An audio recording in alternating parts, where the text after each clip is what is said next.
guys, good morning. This is Elsie Miss Certifico, and for today's video we are going to tackle one of the heroic poem that is considered the highest achievement of all English literature and the earliest European vernacular epic. So the title of the story or this epic poem is Beowulf. It has no specific author or it is unknown. So I'm a bit confused why it has no specific author or why it is unknown. So I do some research for me to be able to find out. And I found out that it is possible that the poem was composed by and transmitted between several different poets before it was preserved in a single manuscript that dates about 1000. So that is the reason why the Beowulf or the heroic poem Beowulf has no specific author or the author is unknown. Let us proceed to the formalist analysis, the characters, plot, possible theme, and approaches or criticism that are fit to this heroic epic poem. So the first character we have Beowulf, the protagonist of the epic, the one who fights the monstrous Grendel, Grendel's mother, and a fire-breathing dragon. So Beowulf boasts and encounters reveal him to be the strongest warrior around. And during his youth, he personifies all the best values of the heroic cultures, and in his old age, he proves a wise and effective ruler. So second character we have King Hrothgar, the king of the Danes. Hrothgar enjoys military success and prosperity until Grendel terrorizes his realm. A wise and aged ruler, he is a father figure to Beowulf and a model for the kind of king that Beowulf becomes. We have Grendel. Grendel, a demon descended from Cain, Grendel preys on Hrothgar's warriors, the King Midhol, which is the Heorot. Because his ruthless and miserable existence is part of the retribution exacted by God for Cain's murder of Abel, Grendel fits solidly within the ethos of vengeance that governs the world of the poem. Next, we have Grendel's mother, an unnamed swamp hag, and of course the mother of Grendel who took revenge to Beowulf since Beowulf killed Grendel. Last, we have the dragon, the ancient, the powerful serpent. The dragon guards a hoard of treasure in a hidden mount. Beowulf's fight with the dragon constitutes the third and final part of the epic. So, as you notice, I am just including the main characters of the poem or the characters who play a big part of the poem. So, that is why I just included the 5 characters who plays the big part of the poem.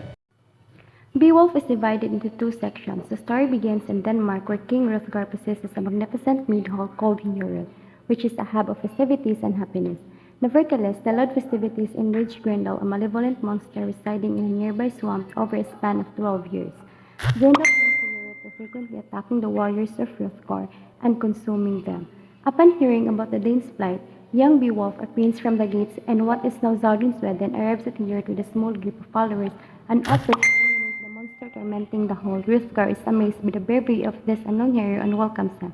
After a night of feasting, courtesy, and some disrespect, where one of Hrothgar's men insults Beowulf, the king leaves Beowulf in charge. In the darkness, Grendel emerges from the moors, breaks through the sturdy doors, and attacks one of the sleeping gates.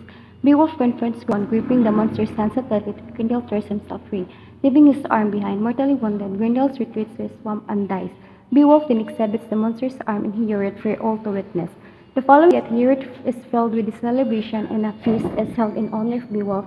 However, during the monster from the swamp arrives seeking vengeance for his son's death and kills one of Hrothgar's men, the next morning Beowulf plunges into the lake to confront her, and a first battle ensues her dry cave at the lake's bottom.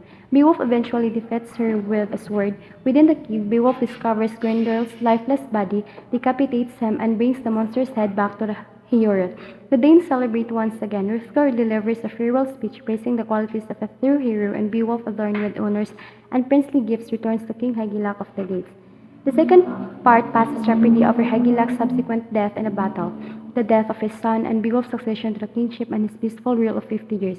However, the tranquility ends when a fire-breathing dragon becomes enraged after a man steals from its treasure-filled lair.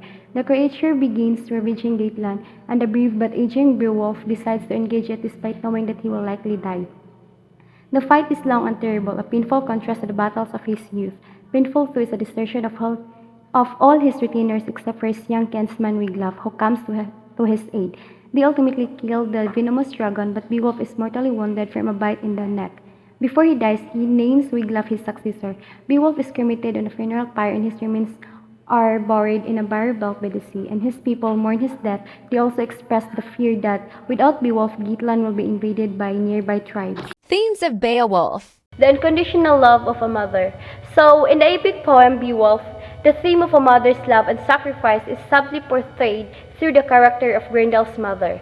Despite being a monstrous figure seeking vengeance for her son's death, her actions can be interpreted as driven by a deep maternal instinct to protect and avenge her offspring. The willingness of Grendel's mother to confront Beowulf, risking her own life in the process, showcases a mother's love and sacrifice, and also the unconditional love of mother. It showcased that the love of Grendel's mother is unconditional because she's risking her own life just to get justice for his son. So that is why the first theme is the unconditional love of a mother. Since Grendel's mother, she is willing to sacrifice, she is willing to give her life just to get justice for his son.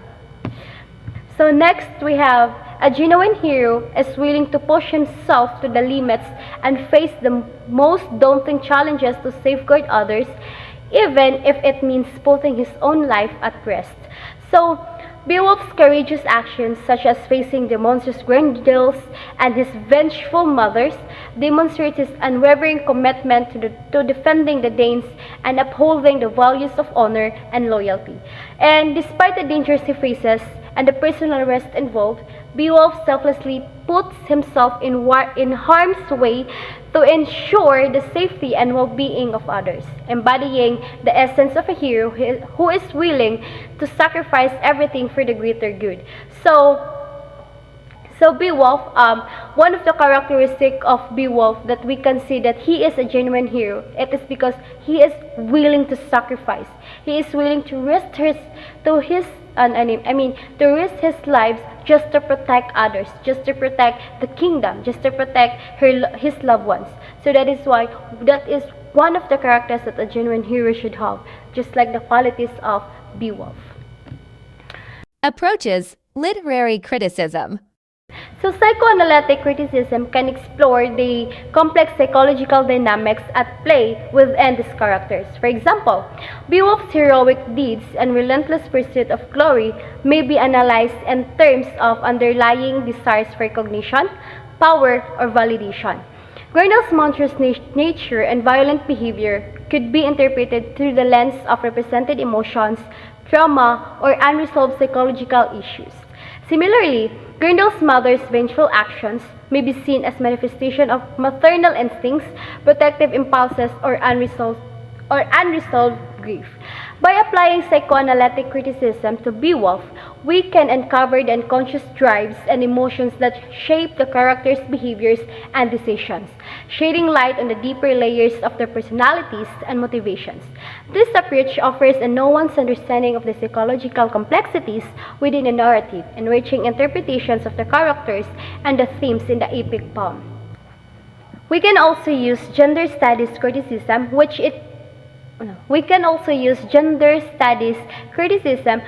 is a field that delves into the construction and representation of gender roles, identities, and power dynamics in literature. Within the epic poem, traditional ideals of masculinity are prominently portrayed through heroic warriors and kings like Beowulf, offering a rich landscapes for offering how these characters embody or challenge societal expectations of masculinity in the Anglo-Saxon context. While presence of female figures such as Wealhtheow and Grendel's mother provides a nuanced lens through which gendered studies can examine gender rules and expectations within the text. By scrutinizing power dynamics through a gendered perspective, gender studies can uncover how notions of power, authority, and agency are intertwined with gender in Beowulf, shedding light on how gender influences characters, actions, and interactions throughout the poem. Furthermore, the analysis can extend to exploring themes of sexuality, gender performance, and the construction of gender identities in the medieval setting portrayed in the epic, offering a deeper understanding of the complexities of gender representation and dynamics within this iconic literary work.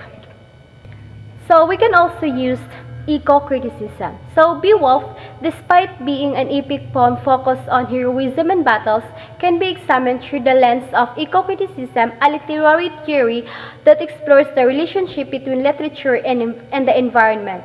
Within the text, there are rich descriptions of landscapes, weather, and the natural world that provide fertile ground for eco-critical analysis. By delving into these nature-centric passages, we can uncover how the Anglo-Saxon worldview and attitudes toward the environment are reflected in the text. Moreover, the interactions between humans and the natural world, such as Beowulf's confrontations with monstrous creatures like Grendel's and the dragon, offer insights into interconnectedness between humanity and nature.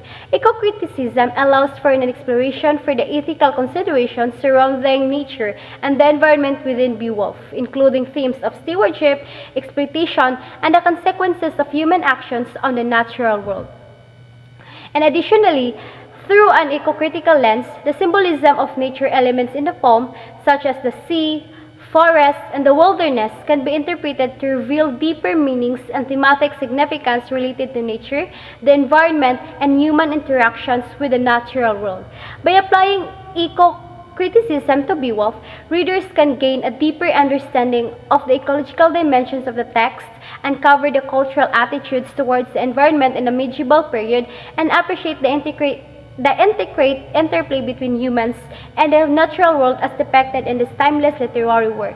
So those are the three lenses of criticism that the author used in order for us to be able to easily understand and interpret the meaning of the Beowulf or the story itself.